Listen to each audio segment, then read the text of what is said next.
디스토피아 세계에서 가장 강력하고 무자비한 왕이 중세 2세계에 환생하는 이야기입니다. 갓난아기로 눈을 뜬 그는 부모가 자신을 사랑과 기쁨으로 바라보는 것을 발견합니다. 부모는 신생아의 얼굴이 자신들과 닮았다며 새로운 가족 구성원의 탄생에 기뻐합니다. 아버지 레이놀즈는 아들의 이름을 아서라고 짓고 곧바로 아서에게 자신을 파파라고 부르라고 합니다. 하지만 어머니인 앨리스는 아서가 아직 너무 어리다고 생각합니다. 두 젊은 부모가 신생아와 즐거운 시간을 보내는 동안 아서는 이 두 사람이 누구인지, 왜 자신을 부모라고 주장하는지 궁금해합니다. 만약 그들이 정말 자신이 주장하는 사람이라면 그는 전생에서 어떻게든 죽고 기억을 온전히 간직한 채 환생했다는 뜻입니다. 아서는 수많은 승리와 세계 정복 후 신들에 의해 무력한 유아로 전락한 현실을 믿을 수 없다는 듯 별이 빛나는 밤하늘을 바라봅니다. 그는 적어도 당황스러워하고 트림하는 과정을 거쳐야 한다는 사실에 대리 부끄러움까지 느끼고 있습니다. 아서의 부모님은 그를 잘 돌봐주시기에 아서는 현재 삶을 싫어하지는 않지만 여전히 불만족스러워합니다. 그는 기저귀를 차고 싶지 않고 누군가 자신을 해칠지도 모른다는 끊임없는 두려움을 느낍니다. 그가 경계를 유지하기 위해 할 수 있는 일이라고는 주먹을 꽉 쥐는 것뿐입니다. 아서의 아버지는 이를 알아채고 아들의 손아래에 자신의 손가락을 넣어 아내에게 아들이 자신을 얼마나 사랑하는지 보여줍니다. 아서는 움직이려고 애쓰다 너무 세게 힘을 주는 바람에 변을 싸고 말았고 이제 어머니가 그를 닦아줘야 합니다. 창피함에 아서는 울고 싶어집니다. 그는 이 귀한 꿈이 끝나기를 바라지만 불행히도 이것은 그가 앞으로 직면해야 할 냉혹한 현실입니다. 그건 그렇고 아서가 더 이상한 것을 목격합니다. 아버지는 마법을 부리고 그것으로 힘을 키웁니다. 어머니 또한 마법을 가지고 아버지를 치유하는데 아서는 전생에는 몰랐던 힘인 마법이 어떻게 작용하는지 궁금해합니다. 그는 마법에 진심으로 매료되어 더 보고 싶어 합니다. 보고 싶어 합니다. 그러기 위해서는 먼저 성장해야 함을 깨닫습니다. 한편 아버지는 숲에 들어가 강화 마법으로 짐승을 제압합니다. 곧 그의 친구들이 놀러 옵니다. 말씀드리자면 그들은 후반부 이야기에서 중요한 역할을 할 것입니다. 할 일이 없어진 아서는 주변을 살피며 가능한 한 많은 지식을 흡수한다. 어디서나 지식이 힘이니까. 사냥을 마치고 돌아온 레이놀즈를 보며 아서는 모든 개인이 무기를 소지할 수 있는 사회에 와 있는 건 아닌지 의문을 품는다. 만약 그렇다면 외부에 그만큼의 위험이 존재한다는 뜻이다. 아서는 이 세계에 적응하기 위해 가능한 한 빨리 힘을 얻는 것이 합리적이라고 생각한다. 아서는 많은 질문이 있지만 아직 물어볼 수 없다. 하지만 모든 답답함에도 불구하고 그는 부모님과 소중하고 값진 시간을 보낼 수 있다는 사실에 행복을 느낀다. 전생에서 아서는 적들이 매일 밤 암살을 시도했기에 편히 잠잘 자유조차 없었다. 드디어 평화를 누리게 된 그는 새로운 삶에 익숙해져 갑니다. 며칠, 몇 주, 어쩌면 몇 달 후 그는 기어다니는 법을 배우고 얼마나 잘생겼는지 보기 위해 재빨리 거울로 향합니다. 기어다니는 것에 익숙해지고 팔다리를 자유자재로 움직일 수 있게 된 아서는 부모님이 없을 때 몰래 침대에서 나와 도서관으로 향합니다. 거기서 그는 이 세상에 대해 더 알고 싶어 책을 집어들고 자신이 태어난 대륙의 이름이 디키탄이라는 것을 알게 됩니다.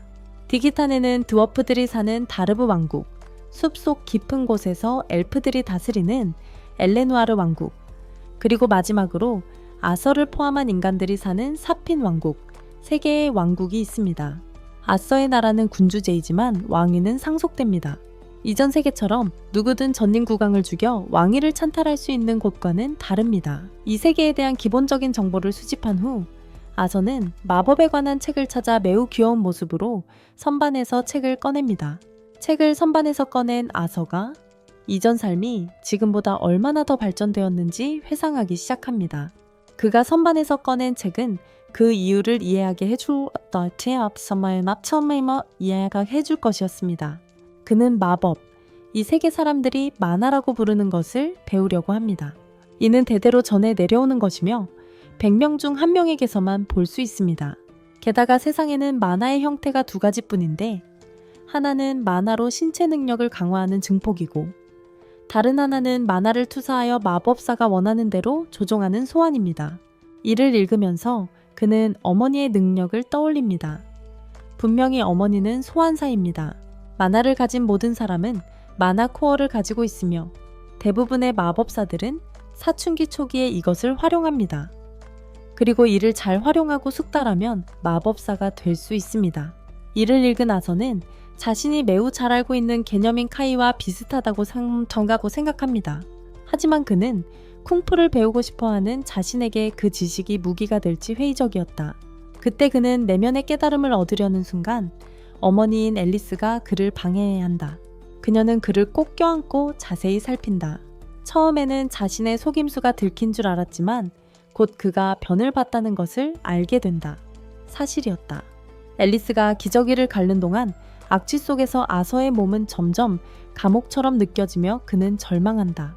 그는 더 강해지겠다고 다짐한다. 나중에 앨리스는 아서의 삶을 기록하며 이 세상에서 그가 얼마나 발전했는지에 대해 매우 만족해한다. 하지만 그가 한 번도 그들에게 미소 짓지 않았다는 사실에 걱정한다. 내가 생각해낸 이 일이 그녀를 슬프게 해. 그는 창밖을 내다보며 아서에게 검사용법을 가르치는 남편 레이를 발견한다. 아서의 발전 상황을 알리려고 그는 매우 기뻐하지만 아내는 어린 아들에게 매우 위험한 기술을 가르친 것에 대해 그에게 화가 난다. 미안해 친구. 여자들은 이해하기 어려워. 그녀는 아서가 검 사용법을 배우기에는 너무 어리다고 생각하며 남편을 크게 꾸짖는다. 한편 아서는 그들을 자세히 관찰하며 자신이 사는 세상이 여자들이 지배할 수도 있다고 생각하기 시작하지만 그들의 모습을 통해 결혼 생활의 구조를 이해하는 틀로 삼는다. 그날 후에 앨리스는 아서를 시장에 데려가고 아서는 보는 모든 것에 매우 기뻐한다. 그가 눈으로 보는 모든 물건 하나하나가 배우는 교훈처럼 느껴지는 것 같아요. 이제 아이들이 마치 그곳을 아는 것처럼 둘러보는 이유를 알겠어요. 특히 전에는 없었던 물건들을 볼 때 더욱 그래요. 심지어 마법을 가까이서 관찰할 기회까지 얻었는데 매우 유익했다고 생각했어요. 돌아오는 길에 그는 점점 잠이 들어요. 하지만 그 전에 가족들이 자신에게 얼마나 큰 도움을 주었는지 생각해봐요. 드디어 집에 도착하고 앨리스는 그를 방으로 데려가요. 가는 길에 앨리스는 그가 몰래 일어나 책을 읽는 모습이나 시장에 갔을 때 그의 호기심 많은 모습을 볼 때마다 얼마나 행복한지 이야기해요. 그의 아버지에게서 그런 성품들을 물려받았다고 생각하는 거죠. 아버지랑 똑같다고요. 그래서 그는 세상을 돌아다니게 될지도 모른다는 결론을 내리지만 더 평화로운 삶을 살기를 바랍니다. 그날 저녁 아서가 아버지의 마술을 보고는 가까이서 배울 수 있는 사람이 있다는 생각에 흥분합니다. 아버지가 땅에서 몇 개의 돌을 들어 올리는 것을 보고 마음을 바꿉니다. 엄청 실망하기 전에 앨리스가 나타납니다. 레이는 이제 시작일 뿐이라며 더욱 자세히 지켜보라고 다독입니다. 그 순간 레이는 마법의 힘을 증폭시켜 고급 기술을 선보입니다. 아서가 아버지의 행동을 보고 아버지가 증강자라는 것을 바로 알아챕니다. 자신도 묘기를 부리고 싶어 흥분하지만 엄마가 재우러 오면서 상상은 깨집니다. 엄마가 방으로 데려가는 도중 선반 위 책을 발견하고는 책을 읽고 싶다며 큰 소리로 울며 엄마에게 손짓합니다. 잠시 귀여운 표정을 짓자 엄마는 어쩔 수 없이 책을 잠시 읽게 해줍니다. 이게 어떻게 작동하는지 아시는 분 계세요? 책을 읽으면서 자신만의 모노코어를 만들기 위해 얻은 모든 지식을 떠올립니다. 몸의 여러 곳에서 한 곳으로 만화를 모으기 시작합니다. 한참 동안 그러던 중 부모님은 아서가 잠들었을 거라 생각했지만 집 안에서 큰 폭발음이 터져 나옵니다. 이런 일이 벌어지자 레이는 재빨리 아내를 보호하려다 등의 화상을 입습니다. 앨리스의 안전을 확인한 후 두 사람은 아서를 집에 두고 온 것을 떠올립니다. 서둘러 집으로 달려간 그들은 레이가 공중에 떠 있는 것을 보고 깜짝 놀랍니다. 그들은 그 광경에 어리둥절하여 그저 레이가 땅으로 내려오는 것을 지켜볼 뿐입니다. 그 순간 지붕이 무너지기 시작합니다. 아직 어린아이였던 아서는 제때 피하지 못했지만 부모는 재빨리 아서를 보호하여 그가 저승과 재회하는 것을 막았습니다.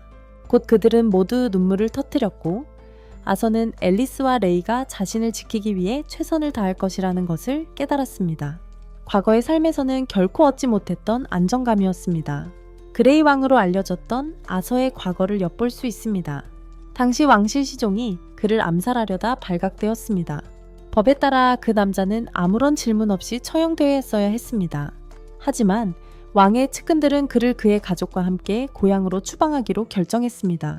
그곳에서 죽음보다 훨씬 더한 운명이 그들을 기다리고 있다는 것을 잘 알고 있던 암살자는 절박하고 공포에 질려 그레이에게 그의 가족을 살려달라고 애원했습니다. 하지만 그레이는 자비를 보이지 않고 그의 눈앞에서 그 남자의 아내와 딸을 죽였습니다. 복수심 때문이 아니라 자비의 행위였습니다. 그가 얼마나 냉혹한 인물이었는지를 보여주는 소름 돋는 장면입니다. 순진해 보이는 이 아서가 한때 그토록 냉혹한 결단력으로 통치했던 사람이었다는 사실이 믿기지 않을 정도입니다. 지금 아서는 아버지 레이와 시간을 보내고 있는데 레이는 아서에게 자신의 것과 똑같은 격투용 장갑 한 쌍을 선물합니다. 하지만 아서는 그것을 거절하고 대신 자신의 나무 칼을 고집합니다. 자신의 체격으로는 장갑을 착용하면 사정거리가 너무 짧아져 불리해진다고 생각하기 때문입니다. 계속하기 전에 제 두 번째 채널에서는 정말 특별한 일이 벌어지고 있습니다. 첨단 AI를 사용하여 최고의 애니메이션 명장면을 실제 4K 60fps로 재현하고 있습니다. 단순한 업스케일링이 아닙니다. 제 PC가 24시간 쉬지 않고 작동하여 모든 프레임을 완벽한 디테일로 만들어내는 수작업 과정입니다. 이런 애니메이션은 본 적이 없을 겁니다. 다른 곳에서는 찾아볼 수 없을 정도로, 아니 어쩌면 불가능할 정도의 품질입니다. 직접 경험해 보시라고 링컨이 댓글을 고정했습니다. 레이는 반박하거나 고집하지 않았습니다. 대신 미소 지으며 평소처럼 검술 연습을 시작했습니다. 하지만 오늘은 달랐습니다.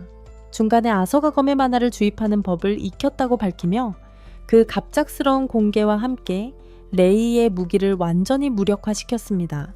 레이는 인생 처음으로 아서에게 패배하며 아들의 급속한 성장에 경악하고 말문이 막히고 완전히 당황했습니다. 후에 저녁 식사 자리에서 레이는 아서의 발전을 방해하지 않기 위해 제대로 된 사범을 구해주기로 결심했습니다. 아서의 어머니인 알리스는 이 결정에 반대합니다. 아서가 강사를 구하게 되면 4살 어린 나이에 산비탈에 있는 집을 떠나 혼자 도시로 가야 하기 때문입니다. 레이는 여전히 주장하며 아서는 이제 마법으로 무엇이든 향상시킬 수 있고 그것은 아서의 미래를 위한 것이라고 알리스에게 말합니다. 두 부모는 이 문제로 옥신각신하며 식탁에서 큰 소리로 다투게 됩니다. 그래서 아서는 서로에게 이익이 되는 간단한 해결책을 제시하며 부모님 두 분 모두 자신과 함께 도시로 가자고 제안합니다. 이렇게 하면 레이는 아서가 제대로 된 선생님에게 훈련받을 수 있고 알리스는 항상 어린 아들 곁에 있을 수 있습니다. 아서의 부모는 즉시 동의하고 도시로 이사갈 준비를 시작합니다. 얼마 지나지 않아 레이의 친구들, 2개의 뿔이라는 모험가 파티가 아서와 그의 가족을 도시로 호송하기 위해 직접 찾아옵니다. 아서는 그들에게 그리고 그들의 리더인 아담에게 자신을 소개합니다. 아담은 과거에 아서를 만난 적이 있다고 말하지만 아서 같은 아이는 기억하지 못할 것이라고 생각합니다. 하지만 아서는 모든 것을 아주 또렷하게 기억하고 있습니다. 그가 집 전체를 날려버렸던 때였죠. 그때 양뿔 2사람이 와서 집을 다시 지어주었고 아서는 그들의 대화를 모두 엿들어 부모님이 정착하기 전에 양뿔의 일원이었다는 것을 알게 되었습니다. 어쨌든 아담이 아서와 이야기를 마치자 안젤라가 다가와 아서를 꽉 껴안아 숨을 쉴 수 없을 정도였습니다. 그룹의 든든한 버팀목인 더드는 아이의 괴로움을 알아채고 안젤라에게서 아서를 떼어놓았습니다. 바로 그때 아서는 마차 위에서 자신을 바라보는 젊은 여성을 발견했습니다. 그녀는 제스민이었고 그리 친절해 보이지는 않았으며 멀리서 아서를 조용히 지켜보았습니다. 아서가 그녀의 눈에 빠져들 무렵 헬렌이 다가와 그의 손을 잡고 자신과 제스민을 소개했습니다. 두 뿔의 소개가 끝나고 자이러스 시티로 향하는 여정이 시작됩니다. 아서르는 하늘을 나는 자동차가 일상이었던 자신의 옛 세상과 비교하며 이 교통체계가 얼마나 원시적인지 속으로 조용히 중얼거립니다. 하지만 특히 항상 자신을 걱정해주는 어머니가 곁에 있으니 그렇게 나쁘다고 생각하지는 않습니다. 그들은 매일 몇 번씩 휴식을 취하는데 그중 한 번 야생 늑대 몬스터 무리가 공격해오면서 아서는 세상이 얼마나 위험한지 직접 깨닫게 됩니다. 제스민이 늑대들과 싸우기 위해 나서서 단검을 사용하여 거뜬히 제압합니다. 레이, 아담과 두 뿔의 다른 대원들도 전투에 합류하고 이내 상황을 처리합니다. 유일한 관찰자였던 아서는 동료들에게서 동기를 얻고 또 다음 싸움에 참여하기를 기대하기 시작합니다. 그날 밤 연회를 벌이는데 아서는 앨리스가 아무것도 먹지 않는 것을 알아차립니다. 배가 부르다고 하는데 뭔가 이상해. 레이의 팔에 상처를 발견하고 곧바로 일어나 그를 치료한다. 그러자 분위기가 바뀌고 주변 사람들은 경계하며 외부인이 지켜보는지 확인한다. 아서에게는 그들이 치료 마법이 드물고 이 세계에서 매우 귀중하기 때문에 조심하는 것이라는 사실이 분명해진다. 알고 보니 레이와 앨리스가 외딴 언덕에서 혼자 사는 유일한 이유는 앨리스의 치유 능력을 남의 눈에 띄지 않게 하기 위해서였다. 잔치 후 아담은 아서를 부모님께서 빌려와 레이의 말처럼 정말 실력이 있는지 아서와 겨뤄보고 싶어 한다. 나머지 사람들도 신동의 잠재력에 궁금해하며 주변에 모여들어 예상치 못한 군중이 생긴다. 겨우 4살이 나서는 아무도 자기 걱정을 조금도 하지 않는다는 사실에 의아해한다. 어쨌든 이것은 아서가 아버지가 아닌 다른 사람과 하는 첫 번째 무술 연습 경기이며 레이처럼 나무 막대기만 사용하는 것이 아니라 아담은 붕대를 감은 진짜 창을 사용하고 있습니다. 결투가 시작되자마자 아담은 망치로 자신의 창을 강화하는 데 시간을 낭비하지 않습니다.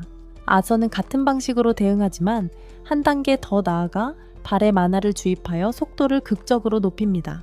순식간에 그는 앞으로 돌진하여 아담이 반응하기 전에 첫 타격을 입힙니다.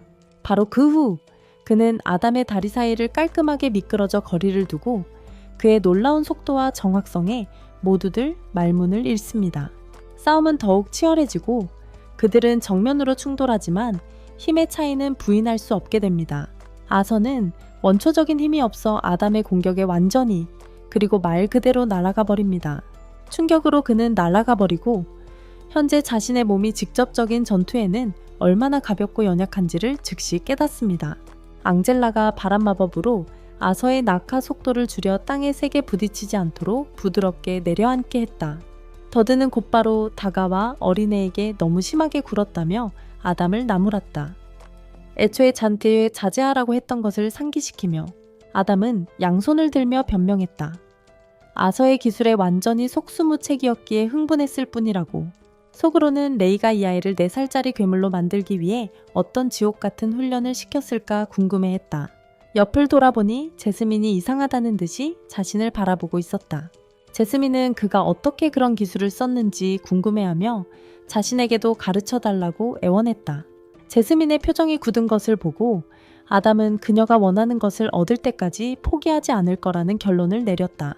다음날 아침, 그들은 여정을 계속 이어갔고 곧 아서의 훈련을 계속하기 위해 조용한 곳에 멈춰섰다. 아담은 그에게 창 사용법을 가르치고 아버지는 몸치였던 그에게 헬스보이 같은 동작들을 보여줍니다. 그 후 헬렌은 그에게 활쏘기를 가르쳤고 그는 짧은 시간 안에 프로가 되었습니다. 하루 훈련을 마치고 그는 제스민이 요청한 수업을 해주었고 그녀는 빠른 습득력을 보였습니다. 그날 밤 그가 책을 읽고 있자 제스민은 그의 존재하지 않는 잘생김에 홀린 듯 그를 계속 바라봅니다. 곧 그녀는 스토커처럼 변했습니다. 다음 날은 아서의 생일이었고 제스민은 그에게 단검을 선물했습니다. 다른 여자들의 놀라움 속에 그녀는 그에게 단검 사용법까지 설명하기 시작했습니다. 아이들의 장난에 질리고 홀로 고독한 시간을 보내던 아담은 이제 출발해야 한다고 말하려는 찰나 어머니인 앨리스가 그를 불렀습니다. 그는 그녀가 몸이 좋지 않다는 것을 알게 됩니다. 그가 무슨 문제냐고 묻자 그녀는 그가 그녀의 거짓말을 믿지 않음에도 불구하고 괜찮다고 확신시킵니다. 그들이 여정을 계속하는 동안 곧 도중에 산적들의 공격을 받습니다. 그런 일이 발생하자 그들은 모두 마차에서 뛰어내려 방어 자세를 취합니다. 산적들이 그들에게 화살을 퍼붓지만 안젤라는 마법 방벽으로 그들을 보호합니다. 밖을 내다보며 아서는 그들이 대부분 포위되었다는 것을 알아챕니다. 반면에 정육면체 모양의 머리를 한 산적 두목은 여자들과 아이들을 좋은 값에 팔 생각이라며 해치지 말라고 부하들에게 명령합니다. 바로 그때 산적들이 그들에게 거세게 돌격하고 분명히 두려워하는 알리시아는 아서에게 진정하라고 합니다. 도적들이 더 가까이 오기 전에 더든이 그들을 날려버립니다. 레이가 재빨리 주먹을 날리는 동안 한 도적이 레이를 공격하려는 순간 헬렌이 그의 악랄한 심장에 화살을 꽂습니다. 게다가 아담은 창으로 도적들을 베어넘기고 제스민은 단검으로 그들을 공격합니다. 그들의 모습을 지켜보던 아서가 쌍뿔 파티원들이 개인적으로 뛰어난 실력을 갖추었다는 것을 인정합니다. 하지만 도적들의 수가 압도적으로 많아서 그들은 승산이 없습니다. 한동안 싸운 후 그들은 모두 지쳐 쓰러지고 도적들은 계속해서 그들을 공격합니다. 곧 도적들이 레이를 마차에 내던지고 그는 의식을 잃습니다. 이로 인해 추악한 도적 두목이 앨리스와 아서에게 접근할 수 있게 됩니다. 레이의 상태를 본 두 사람은 마차에서 뛰쳐나가지만 이때 레이가 의식을 되찾고 망가진 몸으로도 물러서 달라고 부탁합니다. 그는 여전히 남자로서의 책임을 다하려 합니다. 아서에게 어머니를 데리고 도망치라고 합니다. 이 말을 들은 어리석은 아들은 함께 싸우겠다며 남겠다고 고집하지만 아버지는 어머니가 임신했다는 사실을 밝힙니다. 이로써 그는 그동안 어머니가 아파 보였던 이유에 대한 의문을 풀게 됩니다.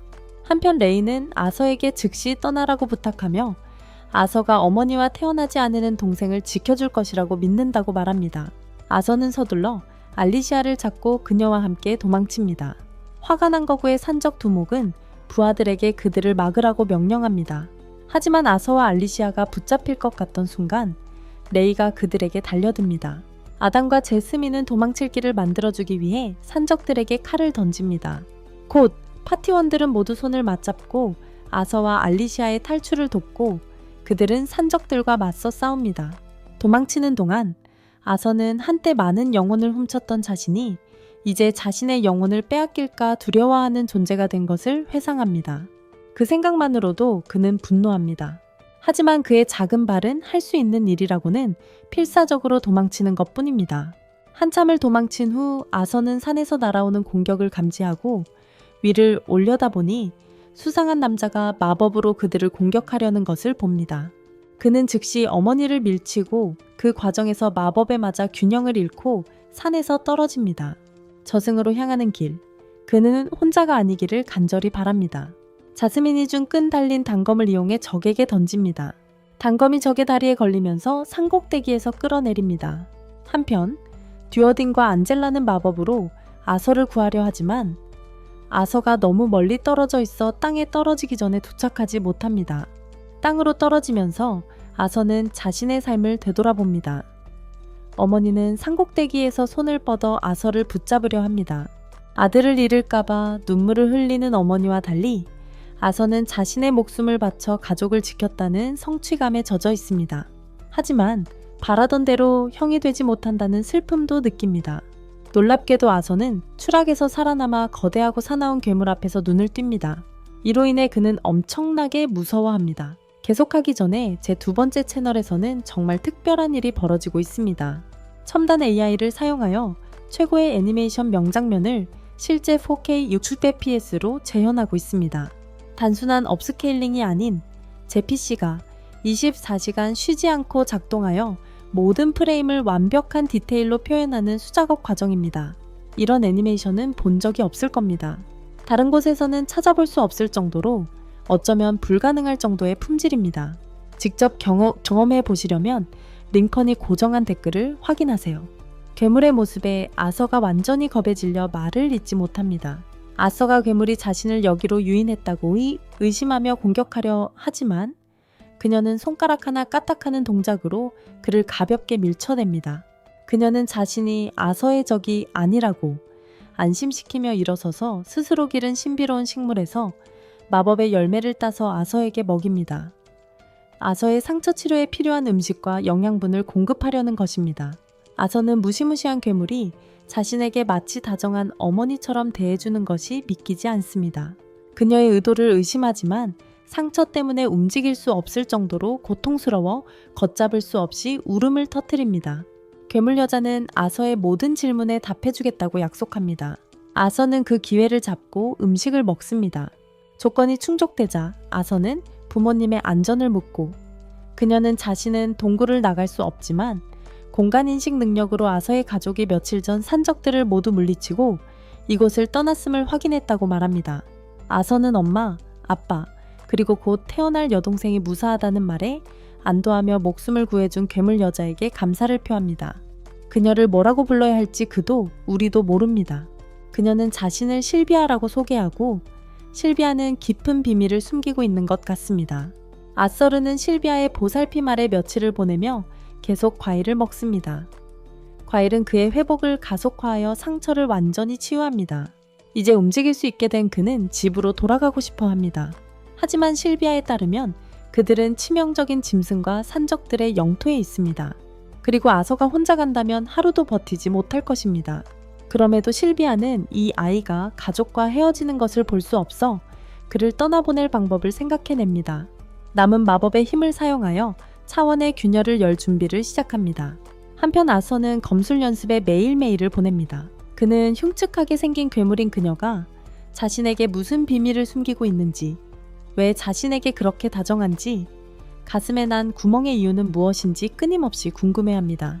하지만 그녀는 자신에 대해 전혀 말하지 않으니 알 길이 없습니다. 훈련 후에는 마나 코어를 강화하기 위해 명상을 하는데 이 모습이 실비아의 관심을 끕니다. 그녀는 그에게 더욱 놀라운 것을 보여줍니다. 마법을 사용하는 동시에 주변에 마나를 모으는 방법입니다. 실비아는 사람들의 마나에 대한 고정된 개념 때문에 마나를 따로 모으고 사용하는 문제가 생겼다고 설명합니다. 그녀는 자신과 같은 많은 존재들은 동시에 두 가지를 할 수 있으므로 마나 고갈 문제가 전혀 없다고 지적합니다. 마법 짐승들은 이 기술을 마치 숨 쉬는 것처럼 자연스럽게 할 수 있다고 덧붙입니다. 그녀는 아서에게 그 능력을 배우고 싶냐고 묻습니다. 물론 아서는 주저없이 열정적인 예라고 대답합니다. 하지만 가르치기 전에 그녀는 한 가지 질문을 합니다. 왜 그 능력을 원하는가? 아서는 정직하게 대답합니다.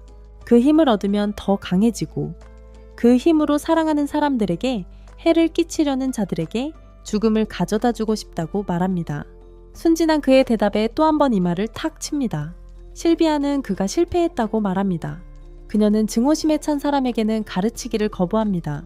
하지만 아서르는 과거 최강의 왕으로서의 뼈아픈 경험을 바탕으로 적을 증오하는 것은 당연하다고 생각합니다. 실비아는 아서의 잔혹성을 감지하고 사람을 해치는 것은 결코 추구해야 할 것이 아니라고 말합니다. 그리고 잠시 후 그를 너무 세게 쳤다고 사과합니다. 하지만 동시에 그를 완전히 파괴할 수 있는 그 손으로 그를 부드럽게 어루만질 수도 있다는 것을 상기시켜줍니다. 그녀가 그에게 이해시키고 싶은 바로 그것입니다. 다른 사람에게 친절한 것이 더 낫습니다. 분노, 증오, 폭력은 고통만 남기기 때문입니다. 그녀는 연민으로 그의 목숨을 구했고 그 친절한 행위를 그의 증오로 더럽히는 것을 원치 않습니다. 아서가 그녀가 가르치려는 것을 천천히 이해하기 시작하자 그녀는 그에게 또 다른 질문을 합니다. 그가 더 강해졌을 때 자신의 힘을 무엇에 사용할 것입니까? 아서는 부모님과 친구들과 함께 보냈던 시간의 기억을 떠올리며 사랑하는 사람들을 보호하기 위해 더 강해지고 싶다고 대답합니다. 그리고 이번에는 실비아가 승낙합니다. 한편 근처 절벽에는 실비아와 똑같이 생긴 또 다른 생명체가 나타납니다. 그는 자신의 왕국에서 멀리 떨어져 숨어 지내고 있는 실비아를 찾고 있었다고 밝힙니다. 다른 회상 장면이 아서의 과거 삶으로 우리를 데려갑니다. 이번에는 왕실 집무실 안에 있습니다. 아침에 일어나서 의원인 자신의 부하의 사무실로 향합니다. 아서는 그에게 솔직하게 자신은 명목상의 왕일 뿐이라고 말합니다. 그리고 실제로는 의회가 모든 권력을 쥐고 있다고 말합니다. 자원이 고갈되고 출산율이 꾸준히 감소하는 세상에서 아서는 자신이 단지 할당된 역할을 수행하는 것, 즉 폭력의 도구일 뿐이라고 생각합니다. 그의 부하는 아서를 큰 말로 치켜쓰며 진정시키려 합니다. 어찌되었든 아서는 떠나고 얼마 지나지 않아 의문스럽게 암살당합니다. 실비아가 준 새로운 힘을 사용하려는 순간 아서는 자신의 과거 삶을 떠올립니다. 그 삶에서 그는 모든 사람이 행복한 것은 아니라는 것을 알았지만 그가 항상 해왔던 일은 카의 힘을 사용하는 능력을 깨우치는 것이었습니다. 그 순간 그 힘이 그에게 완전히 쏟아지며 그는 압도당합니다. 늘 그렇듯이 질문은 남습니다. 그는 방금 얻은 이 새로운 힘으로 무엇을 할까요? 그가 몸을 휘감는 에너지를 연습하려고 하자 실비아가 갑자기 그를 바위에 내던집니다. 그는 혼란스럽습니다. 무슨 일이 일어나고 있는 거지? 그를 돌봐주던 사람이 갑자기 그를 숨기려 하는 이유는 무엇일까요? 그녀는 그에게 두려워하지 말라고, 하지만 한동안 거기에 있어야 한다고 말합니다. 바위 안에서 그는 엄청난 힘의 급증을 목격합니다. 실비아와 똑같이 생긴 또 다른 생명체가 도착합니다. 이 생명체는 그녀를 찾아 돌아다니고 있었습니다. 실비아는 그가 자신을 찾았다는 사실에 충격을 받고 그는 피 냄새를 맡고 따라왔다고 밝힙니다. 그는 그녀에게 즉시 자신과 함께 가라고 요구하지만 그녀는 거절합니다. 실비아는 죽을 때까지 싸울 준비가 되어 있습니다. 그 생명체가 공격하려고 움직이자 그녀는 자신의 본 모습으로 변신합니다. 그녀가 서리빨을 내뿜자 주변 전체가 얼어붙습니다. 그녀는 정말 강력한 용입니다. 그 모습을 본 생명체는 그녀에게 그런 힘을 쓰면 죽을 거라고 경고합니다. 하지만 그녀는 죽음을 개의치 않습니다. 자신은 아름다운 삶을 살았고 죽음에 평화롭다고 생각합니다. 그러니 죽음을 의미한다 해도 그녀는 그에게 굴복하지 않습니다. 둘은 아서가 동굴에서 속수무책으로 지켜보는 가운데 격렬하고 무시무시한 싸움을 벌입니다. 그는 둘 모두의 엄청난 힘에 압도당합니다. 예상대로 그 생물은 매우 거세게 저항합니다. 실비아가 비장의 카드를 쓸 때까지는 그 생물이 우위를 점하는 것처럼 보이기까지 합니다. 그녀는 주변 전체를 얼리고 그 생물을 제압한 후 아서를 내보내기 위해 동굴을 엽니다. 아서가 나오자 그는 깜짝 놀랍니다. 그는 그녀의 진짜 모습을 봅니다. 그녀는 용입니다. 그녀는 위에 하늘을 열고 이제 그가 떠날 수 있다고 말합니다. 그녀는 그에게 고향으로 돌아갈 수 있도록 힘을 주었다고 말합니다. 다시 그녀는 그에게 그 힘으로 무엇을 할 것인지 묻습니다. 그녀는 그가 분노나 증오에 휩싸이지 않기를 바랍니다. 아서는 그 힘을 가족을 보호하는 데 사용할 것이라고 대답합니다. 그녀는 미소 짓습니다. 그녀는 그가 슬픔이나 증오 속에서 살기를 원하지 않습니다. 그리고 그녀에게 있어서 그 힘은 싸우거나 복수하기 위한 것이 아닙니다. 대신 그녀는 그가 모든 사람에게 사랑을 전파하기를 바랍니다. 그의 대답은 그녀를 깊이 감동시킵니다. 그를 보내주기 전에 그녀는 그에게 용의 알과 깃털을 주며 알을 깃털로 감싸라고 부탁합니다. 그러고는 그를 만지자 그는 갑자기 엄청난 에너지의 흐름으로 가득 차게 됩니다. 마치 문신처럼 빛나는 선이 그의 손가락에서 팔 아래로 퍼져 나갑니다. 그의 우솥이 찢어지면서 그 선이 드러납니다. 그녀는 그를 더 일찍 집으로 보낼 수도 있었다고 인정합니다. 그녀는 항상 그 방법을 알고 있었습니다. 아서가 생각하기에 그녀는 돌아가는 것이 위험해서 그를 계속 그곳에 두었던 것입니다. 하지만 그녀는 진실을 밝힙니다. 그녀는 그의 동행을 좋아했습니다. 이야기할 사람, 정을 나눌 사람이 있다는 건 그녀에게 오랫동안 없었던 것이었습니다. 그의 존재는 소중한 선물이었고 그도 그녀와 함께하는 시간을 진심으로 즐겼습니다. 그는 그녀에게서 많은 것을 배웠습니다. 이별은 감정적입니다. 눈물을 흘리며 아서 아들은 실비아를 지킬 수 있는 방법이 없다는 것을 후회합니다. 그는 그녀가 자신에게 많은 것을 가르쳐주고 심지어 힘을 주었던 것을 떠올립니다. 그녀는 그를 너무나 사랑으로 정성으로 대해주었습니다. 하지만 그는 그녀가 자신을 위해 해준 모든 것에도 불구하고 그녀를 구할 수 없습니다. 그는 진심으로 슬퍼합니다. 그는 그녀에게 했던 약속을 떠올리며 눈물을 흘립니다. 그는 자신이 실패했다고 느끼지만 이 모든 것은 그녀에게 중요하지 않습니다. 그녀는 감사하는 삶을 살았습니다. 하지만 부드러운 미소와 함께 그는 그녀가 용이든 괴물이든 상관없다고 말합니다. 그가 아는 것은 그녀가 가족이라는 것뿐입니다. 그녀는 집에 어머니가 있는데 어떻게 가족이라고 부를 수 있냐고 놀립니다. 그 생각을 하며 그는 미소 짓고 말합니다. 그럼 당신은 제 할머니시네요. 할머니라는 단 한마디가 그녀의 마음 깊숙이 파고듭니다. 그녀의 영혼을 꿰뚫는 듯합니다. 드래곤인 실비에게조차 그 감정은 벅차오릅니다. 그녀는 눈물을 흘립니다. 그녀는 그에게 다시 그렇게 불러달라고 부탁합니다. 그는 그렇게 합니다. 그가 할머니라고 부르는 순간 그녀는 조용히 누워 자신의 삶에 만족하며 눈을 감습니다. 아서가 그녀가 준 알과 깃털을 가지자 하늘이 열립니다. 떠날 시간이지만 그는 가고 싶지 않습니다. 그는 그녀에게 함께 가자고 애원하지만 그녀는 대답하지 않습니다. 열린 길이 닫힙니다. 그녀가 떠나자마자 실비아는 봉인된 세계를 풀어주고 그녀의 적은 힘을 되찾습니다. 그녀는 마치 죽은 것처럼 갑자기 바닥에 쓰러집니다. 그 생명체는 그녀처럼 강력한 존재가 작은 공격 하나로 죽을 수 있는지 의아해하며 다가옵니다. 그것은 더 가까이 다가가 이해하려 하지만 실비아는 단지 죽은 척했을 뿐이었습니다. 그가 가까이 다가오자 그녀는 눈을 뜨고 엄청난 만화를 방출하는데 그 누구도 살아남을 수 없을 만큼 강력했다. 동굴 전체가 흔들리고 폭발의 여파는 지표면까지 미쳤다. 한편 아서는 눈물을 흘리며 집으로 향하는 여정을 계속한다. 그녀의 목소리가 하늘에 울려 퍼진다. 그녀는 그에게 그들과 나누었던 대화들을 잊지 말라고 일깨워준다. 슬픔은 당연한 것이라고 알면서도 그 슬픔 속에서도 미소 지을 것을 간청한다. 슬픔 때문에 맞서 싸우거나 복수하려고 해서는 안 된다고. 하지만 그는 그럴 능력이 없다고 생각한다. 그녀는 조언한다. 그가 한꺼번에 미소를 지으려고 하면 안 돼. 차근차근 한 걸음씩, 조금씩 세상을 바꿔나가야 해. 아서가 스스로를 의심하지만 그녀는 그의 본질을 일깨워줘. 그는 그레이 왕, 가장 강한 왕이야. 그는 무엇이든 할 수 있어. 그녀는 그에게 분노와 고통으로 마음을 채우지 말고 행복한 삶을 살라고 간청해. 그녀가 곁에 있는 동안 그의 진짜 모습을 알고 있었다는 사실에 그는 충격을 받아 진실과 깊은 감정으로 가득 찬 순간이야. 그녀의 목소리는 결국 바람에 흩어진다.